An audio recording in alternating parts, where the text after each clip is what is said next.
It's fun being a birder. Now here's a neat find. Woodpecker has been at work. When it's your passion, you just love doing it. It's a very easy thing to get involved with. I'm Martha Weaver, and thanks for watching Anoka County Today and Birding with Bob. We're at Wargo Nature Center with Bob Holtz, who's an adult education specialist and also an ornithologist, which means a birder.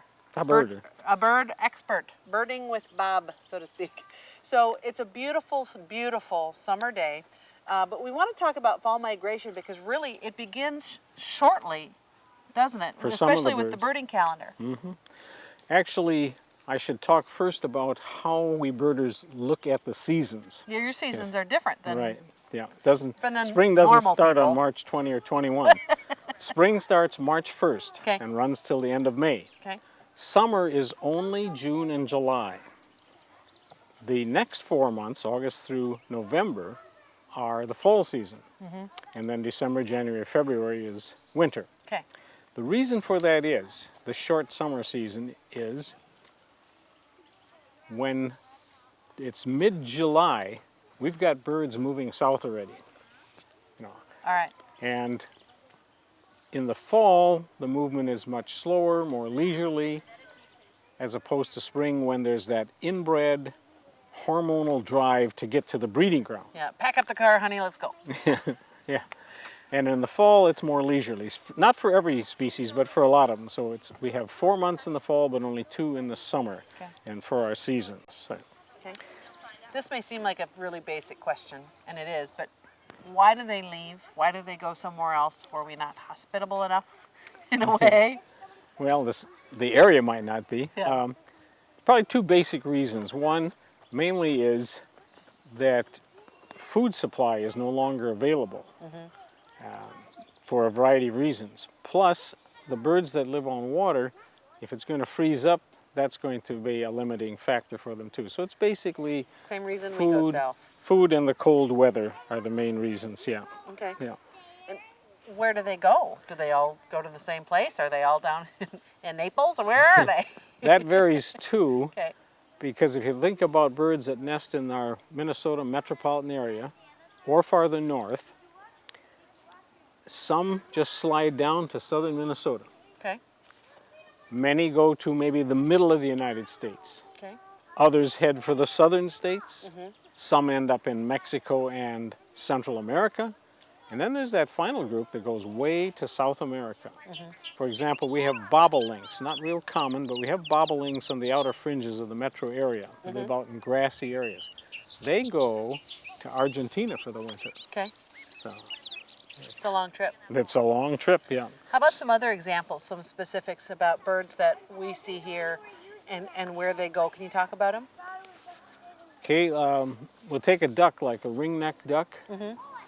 It's going to live on water, so when ice starts forming, they got to move. Okay. And I say it that way because many of these don't pull up stakes, so to speak, until it's practically get frozen in. Oh, And, really? Yeah, some of them really hang around quite long. And then they'll head for, those ringneck ducks will head for some in the southern United States, others in Mexico, and maybe a few down even in Central America. Same thing with loons? In general, yes, because of the freezing, but there's more of a variety of when they leave. Many of the adult loons leave before the immatures do. Okay. And some loons will hang around even into early December if there's open water. Okay. And then they go to the East Coast or to the Gulf of Mexico. And the young don't come back the next year. They spend a couple years down in those ocean areas. And the fact that they can live in Minnesota freshwater and in the oceans indicates they do well in both freshwater and saltwater. Not too many things can do that, but the loons manage it all right. Now, we talk about the common loon, and this is off topic, but just a question of mine. Other loon species or subspecies that There are are out there? 3 other loon species that show up in Minnesota, and I think there are totally only 5 loon species. But in Minnesota, 4 show up, but the other 3 are usually up on Lake Superior. And Did they look like our Rare. state bird? you can tell they're a loon. Do they still sound that crazy sound? Not quite the same. Okay. no. but it's a loon quality to both their vocalization and their body structure. Okay. Okay. So I digress. We'll go back to the great blue herons. Great blue herons, again, the problem with things freezing up, food supply not being available, and yet some of them really hang on. Great blue herons have been seen on Christmas bird counts in December. Oh. You know, when most things are frozen up, but they found this little place where maybe there's a stream that's open, and they're still catching frogs and little fish. But it's not a good spot for a great blue heron to spend the winter. They tend to go down to the southern part of the United States and into Mexico, and some maybe even into Central America. Okay. You know. Osprey. Osprey, fish-eating hawk. So again, there's a lot of food here in the summertime, but wintertime, even though it's here, it's not available to them. So they need to move on also. Okay. Ospreys are, in case somebody doesn't know, fish-eating hawks. And they do all right in this area. There was a time, 1960s, 1970s, when their numbers were very low because of pesticide usage in particular. We stopped using so many pesticides. We started putting up what we call a tower or platform for them to nest on, and they really made a nice recovery. Last year here at Wargo, we had a pair raise 3 young. That's right.